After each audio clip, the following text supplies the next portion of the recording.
Ny soro optimista international Antananarivo Club Doyen no viana ahitana izany.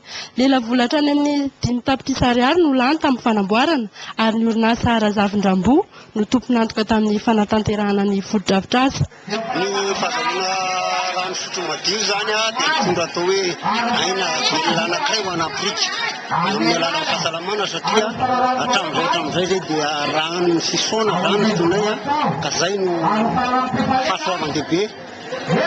Fahasalamana zany no tena tombontso voalohany indrindra azonay noho ny andro akatoko ny fety moa dia tsy nanadin'ireo zaza madinika ny soro optimista international Antananarivo Club Doyen fa nitondra biscuit sy akanjo ho azy ireo.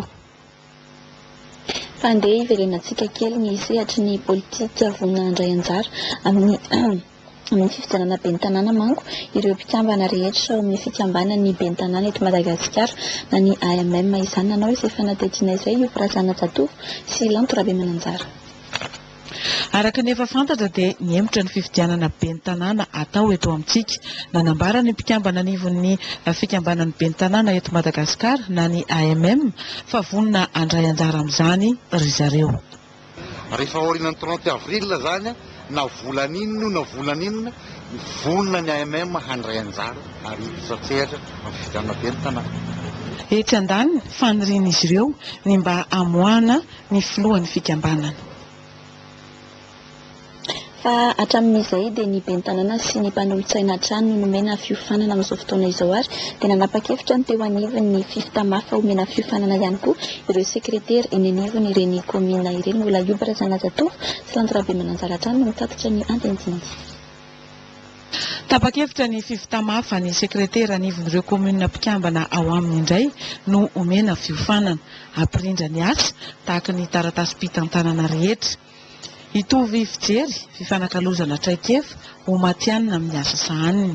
Mitovy fijery daholo ny sekretera komina dia mba fampizara traikefa koa izy satria tokony ho asa mitovy ihany no atao satria samy komina ilay misy azy zay dia nanapahana azy hoe nanaovana azy nanaovana fifitamazy zany dia nakana olona iray fampianatra raha amin'ny fotoana izay tena zavatra mety hoe amin'ny fomampiasa zany fanatarana ny asa. Mitondra fivoarana ho an'ny sekretera mpiofana ny toy izao manodidina ny 50 eo izy ireo no manaraka fiofanana mandritra ny 2 andro eto Tanjombato. Sekretera anankiray dia mandray asa maro be mihitsy tsy fatatsy hoe tena asan'ilay sekretera zany izay zany no amin'ny zavatra andrasana ao faritana mazava tsara any komina hoe inona ny asan'izany sekretera général, inona ny asan'ny sekretera maire, inona ny asan'ny sekretera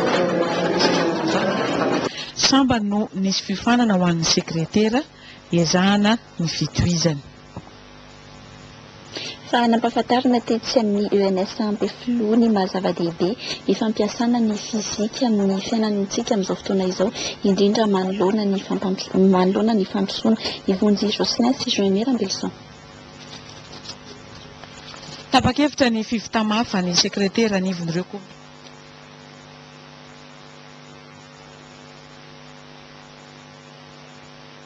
Fampianarana fizika nukleary sy ny fampifantarana izany taranja izany mba ho tian'ny mpianatra sy mpikaroka no nasiany ity manam-pahaizana mikasika ny taranja fizika nukleary ity. Eto Madagasikara hoy ny tenany dia ny hena nisan'ny mpianatra mirona amin'izany taranja izany satria tsy maharaka ny teknôlôjia vaovao intsony fivoarana zanak'olombelona.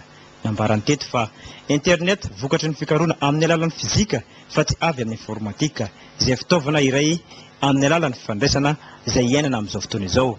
Inona ny tombontsoa azo amin'ny fampianarana fizika. Izy azo amin'izay moa dia betsaka satria hita amin'ny mpianatra zany amin'ny fanazavana natoko resaky ny tanana le ohatra fotsiny hoe ny internet zao dia avy amin'ny recherche en physique ny tanàna fa tsy avy amin'ny informatique nefa io tena hoe fiasana atsika amin'ny communication amin'izao fotoana izao. Ny fampianarana Madagasikara moa zany betsaka izany hoe tsy tsapatsika le izy fa tsika mampiasa ny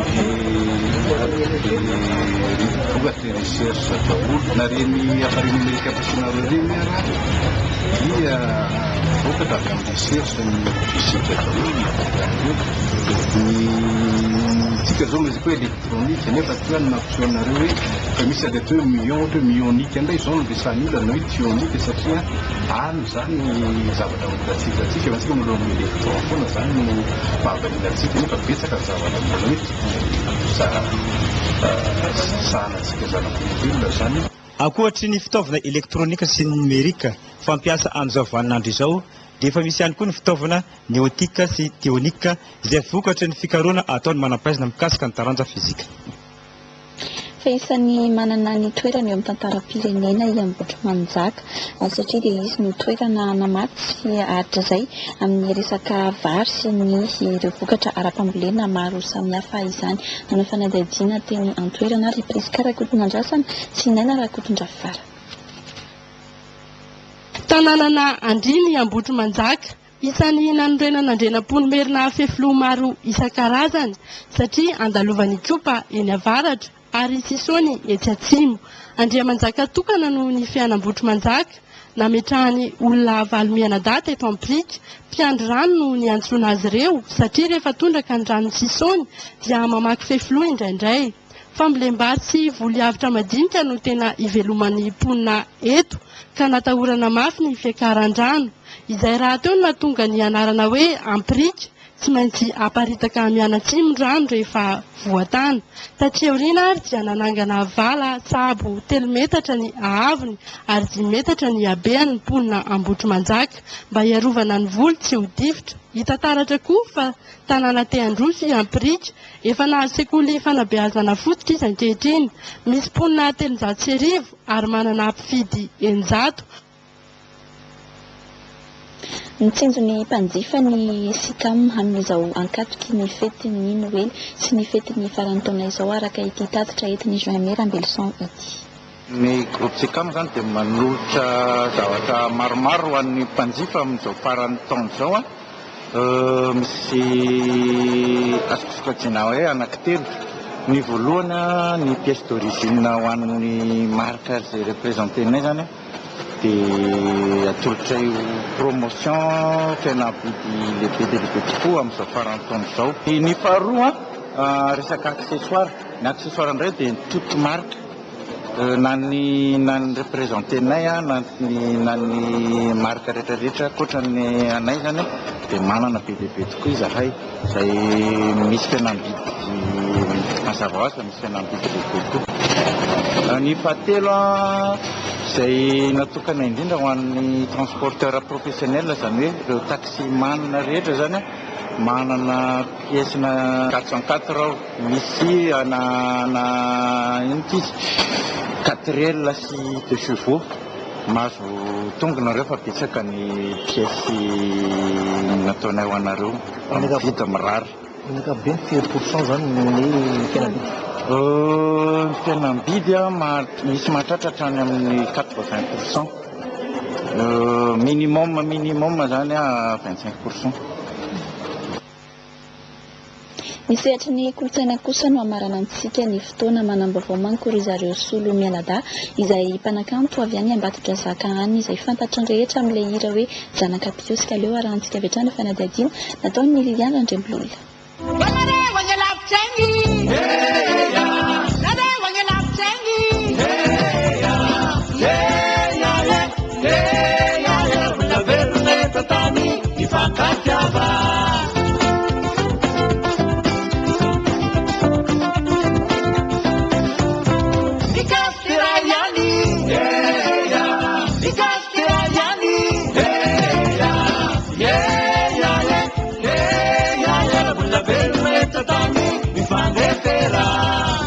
Fankatiava io indray no VCD sy DVD vaovao tsy afaka ambavany maro any Soromianada.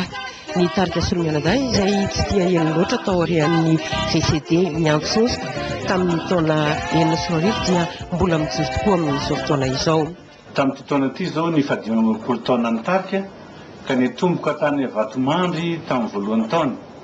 Avy eo dia nitohy tao Ambotsilozana ny lundi de Pâques. Dia avy eo zay namonjy tany Tamatavy. Tao aorianan'izay koa dia mbola nakao Moramanga teto Antananarivo tamin'ny volana ho iny. Dia mbola tany Nosy Bianala koa ary dia zany manambara fa tsy dia nangingina zay fa nilazany ngamba no nangingina. Fanontaniana napetraky ny maro mantsy ny hoe nisaraka ve ny tarika. Raha nahitana mpikambana enina raikitra izany Solomianadahy teo aloha dia 5 ao anatin'ny tarika amin'izao fotoana izao ny mpikambana raikitra, izany hoe ny anankiray izany no kopa-kelatra kely niala tao amin'ny Solomianadahy fa ny 5 dia mbola tarihan'ny Solo ihany hatramin'izao. Solo moa izany tsy eto fa izy no foloanay amin'izao fotoana izao.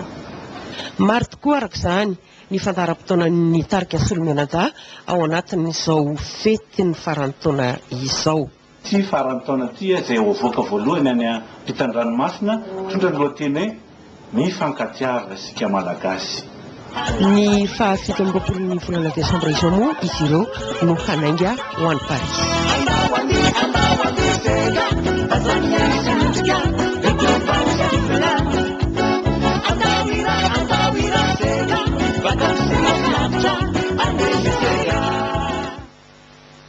Dia miarahaba ny tarika Solomianadahy izany tratra izay 520 taona nijoroany izay ihany koa tonga lasa tompovavy nanakatona antsika ny fotoana tamin'ity atoandro ity, mankasitraka antsika rehetra niaraka taminay teto hatramin'ny farany. Veloma tompoko.